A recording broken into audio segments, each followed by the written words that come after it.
आज के इस वीडियो में हम अष्टावक्र गीता के 17वें अध्याय पर चर्चा करने वाले हैं। इसमें हम जानेंगे कि इस अध्याय में क्या बताया गया है और इस अध्याय से हम क्या सीख सकते हैं। तो चलिए वीडियो को शुरुआत करते हैं।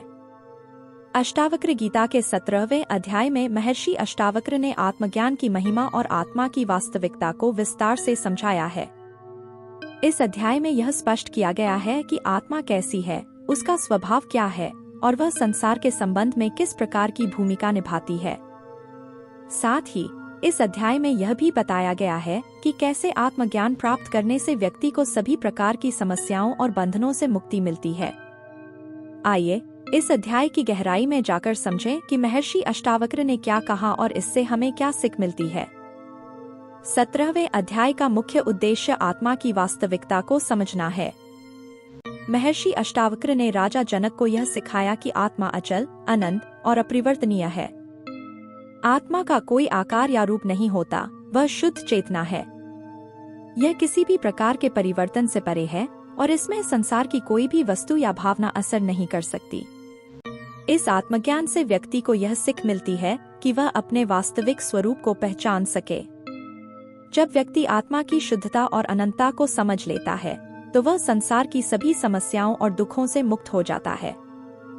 उसे यह बोध हो जाता है कि उसका असली स्वरूप अचल और अपरिवर्तनीय है और यह संसार के भौतिक सुख दुख से परे है। महर्षि अष्टावक्र ने इस अध्याय में संसार को एक माया के रूप में प्रस्तुत किया है, जो आत्मा को उसके वास्तविक स्वरूप से दूर ले जाती है। संसार की माया व्यक्ति को भ्रमित करती है और उसे भौतिक वस्तुओं और सुखों में उलझाए रखती है। इस माया का प्रभाव इतना गहरा होता है कि व्यक्ति अपने असली स्वरूप को भूल जाता है और संसार की अस्थायी वस्तुओं में ही अपने अस्तित्व की खोज करता है। लेकिन आत्मज्ञान प्राप्त करने के बाद व्यक्ति इस माया के बंधन से मुक्त हो जाता है। उसे यह समझ में आ जाता है कि यह संसार और इसके सुख दुख केवल एक माया है, जो अस्थायी और भ्रमात्मक है। इस समझ से वह संसार के बंधनों से मुक्त हो जाता है और उसे सच्ची शांति और संतोष की प्राप्ति होती है। अष्टावक्र गीता के 17वें अध्याय में अहंकार के त्याग की भी महत्वपूर्ण चर्चा की गई है। महर्षि अष्टावक्र ने राजा जनक को यह सिखाया कि अहंकार ही व्यक्ति के सभी दुखों और बंधनों का मूल कारण है। जब व्यक्ति यह मानता है कि वह यह शरीर, मन और बुद्धि है, तब वह संसार के बंधनों में फंस जाता है। अहंकार का त्याग आत्मज्ञान प्राप्त करने के लिए आवश्यक है। आत्मज्ञान के बिना व्यक्ति हमेशा अपने अहंकार के कारण दुखी रहता है और उसे सच्ची शांति नहीं मिल पाती। लेकिन जब वह अहंकार का त्याग करता है और आत्मा के शुद्ध स्वरूप को पहचानता है, तब उसे सच्चे आनंद और संतोष की प्राप्ति होती है। इस अध्याय में आत्मा की स्थिरता और शांति का भी वर्णन किया गया है। महर्षि अष्टावक्र ने राजा जनक को बताया कि आत्मा किसी भी प्रकार की चेष्टा, चिंता या दुख से मुक्त है। आत्मा का स्वरूप शुद्ध और स्थिर है और इसमें किसी भी प्रकार की अस्थिरता या अशांति नहीं होती।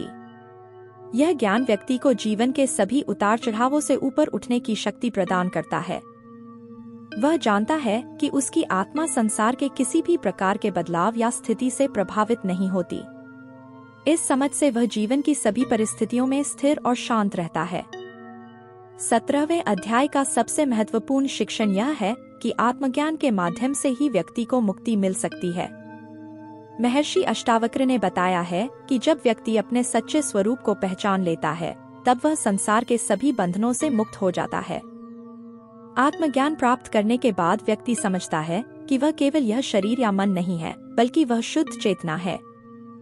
यह समझ उसे जीवन के सभी बंधनों से मुक्त कर देती है और वह संसार के सभी सुख दुख, द्वंद्व और आशाओं से परे हो जाता है।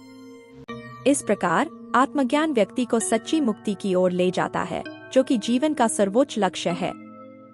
अष्टावक्र गीता के 17वें अध्याय में आत्मा की वास्तविकता, संसार की माया, अहंकार का त्याग, आत्मा की स्थिरता और आत्मज्ञान से मुक्ति के गहरे और गूढ़ रहस्यों को उजागर किया गया है। इस अध्याय के माध्यम से महर्षि अष्टावक्र ने राजा जनक को आत्मज्ञान की प्राप्ति के मार्ग पर अग्रसर किया और उन्हें सिखाया कि जीवन का सर्वोच्च लक्ष्य आत्म साक्षात्कार और मोक्ष की प्राप्ति है। इस अध्याय से हमें यह सीख मिलती है कि सच्ची शांति और संतोष केवल आत्मज्ञान के माध्यम से ही प्राप्त किए जा सकते हैं। संसार के द्वंद्व और बंधन केवल एक भ्रम है और हमें अपने सच्चे स्वरूप की पहचान करनी चाहिए। जब हम आत्मा की शुद्धता और स्वतंत्रता को पहचानते हैं, तब हमें सच्ची शांति की प्राप्ति होती है और हम जीवन के सभी बंधनों से मुक्त हो जाते हैं। इस प्रकार अष्टावक्र गीता का 17वां अध्याय हमें जीवन के गहरे रहस्यों को समझने और उन्हें अपने जीवन में आत्मसात करने का मार्ग दिखाता है। यह अध्याय हमें आंतरिक शांति, संतोष और मोक्ष की प्राप्ति के लिए प्रेरित करता है, जो कि जीवन का सर्वोच्च लक्ष्य होना चाहिए। धन्यवाद।